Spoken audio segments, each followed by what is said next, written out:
మాది సూర్యాపేట జిల్లా ఆత్మకూరు మండలం రామోజీ తండ సార్. అక్కడ నుంచి ఎద్దుల బండితోని కేజీఆర్ దునికి ఈడి వరకు వచ్చినావా? అది రాకపోదు, నీళ్లు లేవు, నిధులు లేవు, ఎడ్లకు మేత లేదు. నిధులు ఇస్తున్నా అంటున్నాడు కదా, నువ్వేమో నీళ్ళు ఇస్తలేవు. అదే జనవరి 1కి ఏమన్నాడు, ఇస్తాని అన్నాడు. ఆ జనవరి 1 అటు చేసి ఇటు చేసి గిరిగి నీళ్ళు పెట్టి చేస్తే మాకు ఇప్పుడు 6 ఎకరాల పొలం పెడితే 6 ఎకరాల ఎడ్లకు మేత లేదు. కాబట్టి ఇప్పుడు ఇక్కడ కేసీఆర్ గారు సభ పెట్టిందంటే మేము 22వ తారీఖు నాడు వెళ్ళామండి. 22వ తారీఖు నాడు వెళ్తే ఆ ఊర్ల కాడ ఆపుకొని మధ్యాహ్నం ఎండాలప్పుడు కట్టేసుకొని ఇంత తిని ఎడ్ల బండి మీద సభ పెద్దగానే అంటుర్రు. ఇంకా అక్కడికి పోలేదు మేము. ఈ 10 నిమిషాలు అయితే పోతామని. కాలేదండి. రైతు లేదు, రైతు రుణమాఫీ కొంతమందికి అయినా కొంతమంది కాలే. కనీసానికి నాకు కాలేవు.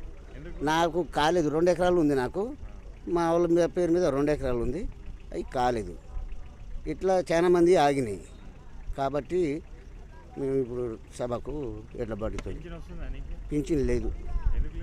లేదు, ఇక పెట్టినా కానీ రాలేదు.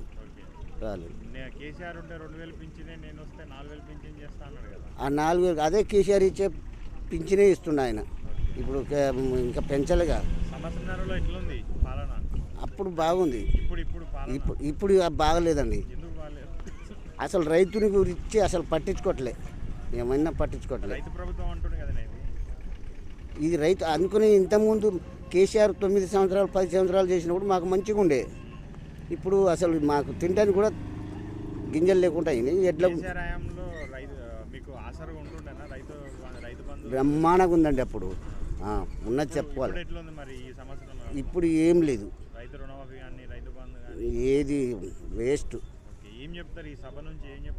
మేము మాకు ఇంతకుముందు మాకు ఎట్టొచ్చినాయి, నీళ్ళు ఎట్టొచ్చినాయి, మన కేసీఆర్ ఉన్నప్పుడు ఆ రకంగా రావాలి సార్, మేము బతకలేవు లేకపోతే అని పోయి చెప్పుకుంటాం. మా కేసీఆర్ గారిని చెప్పుకుంటాం. ఖచ్చితంగా కలిసి వస్తామండి. 12 లక్షల మంది 20 లక్షల మంది వస్తారు అని అంటున్నారు కదా. 12 లక్షల మందిలో మిమ్మల్ని కలుస్తారని గ్యారెంటీ మాకు. ఎందుకంటే మేము ఎడ్ల బండి మీద వస్తున్నాం కాబట్టి ఆయన కూడా తెలుసు. మాకు ఖచ్చితంగా కేసీఆర్ గారు వచ్చి మాకు కలిసి మా బాధలు మేము ఆయన చెప్పుకోవాలి. ఆయన మా దగ్గరికి వస్తాడు, అంత నమ్మకం ఉంది మాకు.